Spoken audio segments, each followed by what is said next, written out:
Okay. There are various types of maps. Now, how many types of maps have you heard? Please type in the comment box, okay? This is going to be interesting, okay? This is going to be really interesting. How many types of maps have you heard? Of course, process map is already written here. How many maps have you heard? I'm going to read. Skill mapping. Ah, wonderful. That's a nice one. What other mapping? Value stream map, process map. Okay, data mapping. Yeah, data mapping is also a good one. A new one. Flow mapping. Roadmap. Wow. Roadmap. Nice one. Google map. Fantastic. Organizational map, mind map. Fantastic. Okay. Process flow chart is also good map. SIPOC. Okay.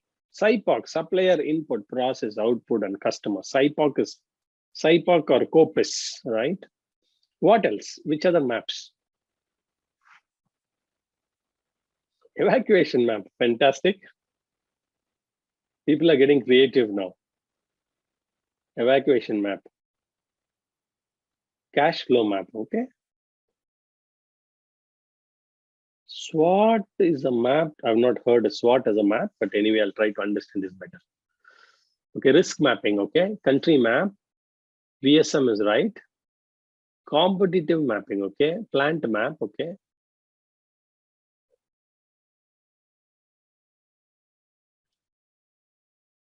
How many of you have heard about CFM?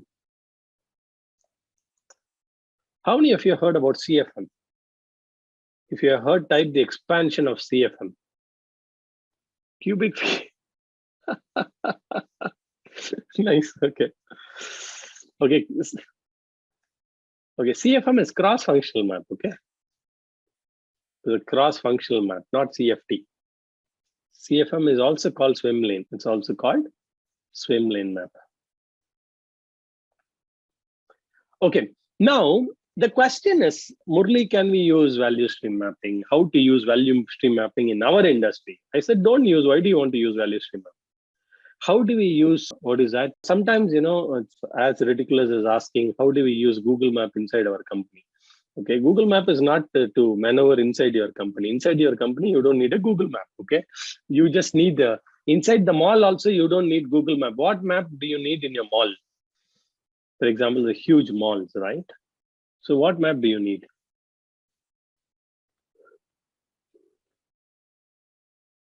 Floor map, correct. Location map, layout map, correct. Those are things that you don't need a Google Map. So don't ask how to use Google Map inside a mall. Okay. Yeah, fire extinguisher is the evacuation plan map. All right. So information is for decision making. And you need to make right decisions to go faster towards your goals. I'll repeat, information is for decision making. And you need correct decision and quick decision. You'll be able to move faster towards your goals. If it is clear, you can give 9 or 10. If it is confusing, you can give 1 or 2. Okay, right. So it depends upon what information that we are seeking to make a decision which can take us towards our objectives or goals. And in order to get the correct and complete information, you need the right tool which can show. Example, Google Map, information is for decision making. And in order to find out how much time that you will go and reach your airport, you switch on the Google Map and look at for the shortest distance, and Google Map is the best map that will help you take the correct, complete, quick, faster decision. You cannot rely on the map that is there on the roads. or the milestones that are there in the roads or the signboards that are there in the roads, it is better to have a Google map. Information is for decision making, and if you can represent the information with the right clarity and visually, you can take the correct and complete and quick decisions to meet your objective. Example, if you're going to the mall, your objective is to go to a Nike shoe center and buy a Nike shoe for your son. I'm telling my own example.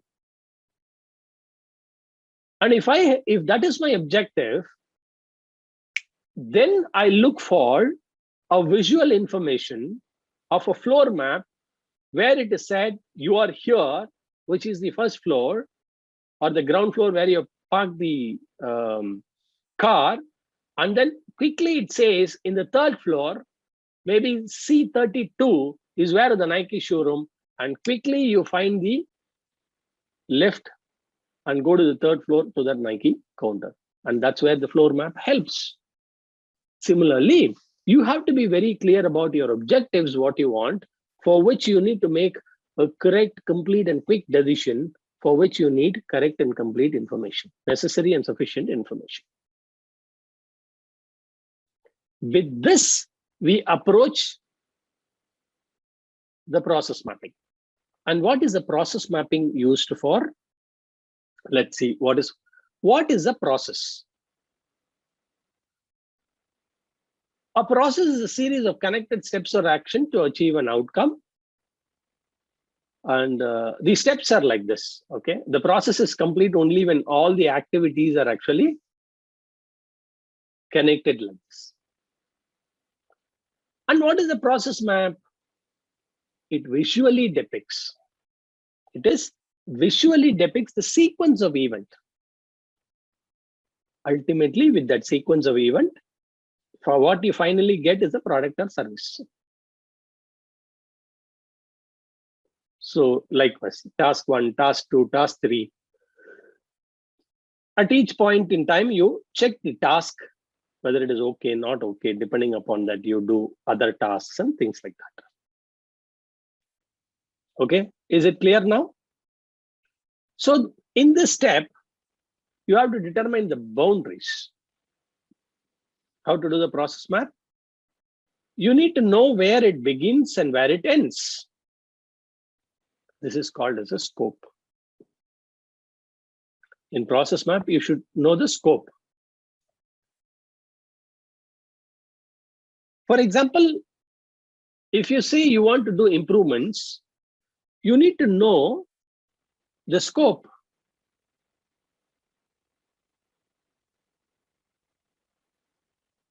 Even in a restaurant, let's take a simple example of a restaurant.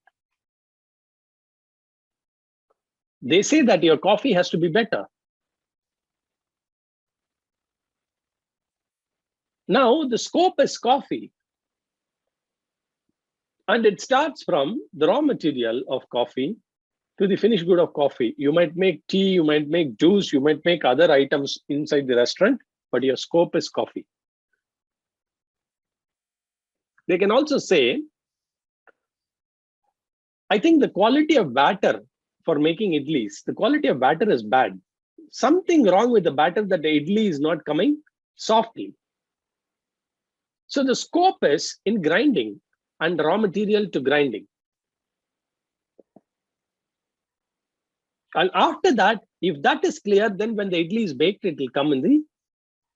So is the scope clear? If the scope is clear, again, type 9 or 10 if it is super clear. So very, very important. Where does the process begin? Where the process ends.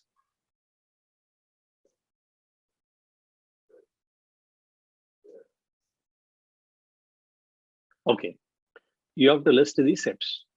And we have seen in the Toast Kaizen also, use a verb, because people struggle to write the activity description.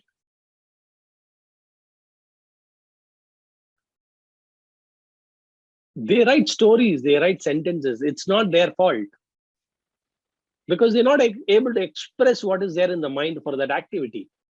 So you need to start a verb and then with a noun. Like for example, wait, move, weigh, move, lift, unload, store.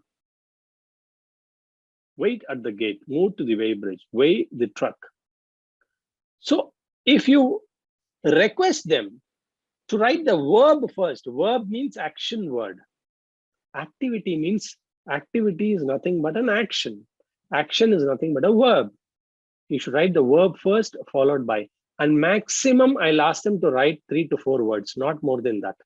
Any good activity description will be 3 to 4 words. 3 is the best. 4 or maximum 5. If you want extra explanation of that, write it in remarks.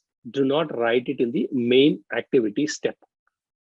All of you should and must follow this. If you don't follow this, because when people start looking for verbs and the right actions, then there'll be a lot of clarity in the activity description.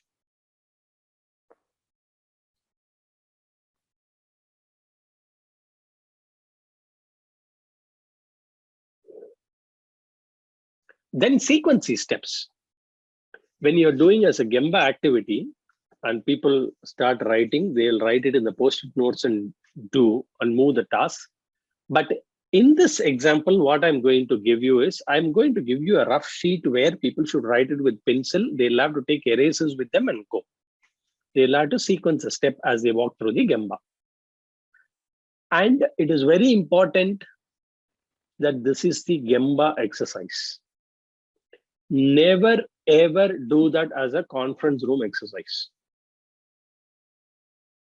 It is totally against the principle of doing this PFAM. If you sit in the conference room, somebody with 20 years experience, 30 years experience says, "Arey yaar, there's no need to go to the shop floor. I've been working here for 30 years, you come, what do you need? You tell me, I'll tell you the steps and you write it down." If somebody takes you like that, you say a big no. Okay. So if you really want to internalize, you just type GE for Gemba exercise in the comment box. Okay. PFAM is a Gemba exercise. Sometimes ask you to type because you will remember GE. It is a Gemba exercise. It should not be done in the conference room. And you have to walk from the raw material to the finished good. And you have to imagine yourself as the thing where the value is added. If automobile component is made, you'll have to imagine that as the raw material, iron or steel, that undergoes conversion. If you are an apparel, for example, the shirt, you'll have to imagine yourself as a cloth roll. What happens to you? The cloth roll comes and waits at the gate. Then they will check the cloth roll. Then it goes to the weighing machine, weigh bridge, and they'll weigh the roll of the cloth, entered, it will wait there. And you have to write what is happening to you. You should not write prepare of delivery challan. No, waiting is what you have to write. And in the remarks, you have to write waiting for documentation. You are waiting, then you are moving, then you are sitting on the stand, then you are unloaded. Then you go to the cutting machine. Then you are cut into pieces. Then you are put in the trolley. Then you are bundled. Then after bundling, again you are moved. Then again you are stored. Then again you are taken as pieces and stitched together. And again you are hooked. In the overhead, what is that called? The textile experts can say that. I'm forgetting the word for that, where it moves in the overhead conveyor. Not a overhead conveyor, it's called by some name. I'm not able to recall that. Okay. So you just hang it there and it keeps moving. It's not the crane actually, by specific name. Sorry, I'm just. Okay. It's not a forklift. Yeah, unit hanger system, correct. A ropeway, correct. It's something like that, correct. Unit hanger system, correct. Correct. So it is just a textile piece of cloth that is hanged and it will keep moving so that each and every person can take it and do the stitching and then hang it again. Things like that. Okay. It's a sort of overhead conveying only. but it's got a special name for that. Okay, fine. Anyway, so is this clear? So this is how you should write the process flow activity. We'll see an example also, not to worry. So there are a lot of symbols that you can use in process flow diagrams and benefits of process flow mapping. Now you see this guy. Yeah, UPS system is the correct word. I think. Yeah, can you expand the UPS?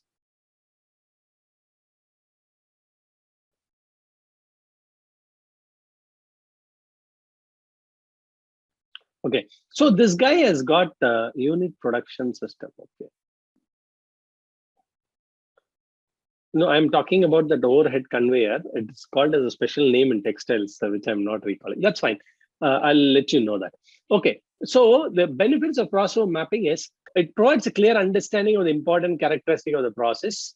Okay, identify and eliminate the process that are unnecessary and identify opportunities for improvement, implement changes, and increase customer satisfaction. Okay, so clear understanding, identifying, eliminating that are unnecessary, and identifying opportunities for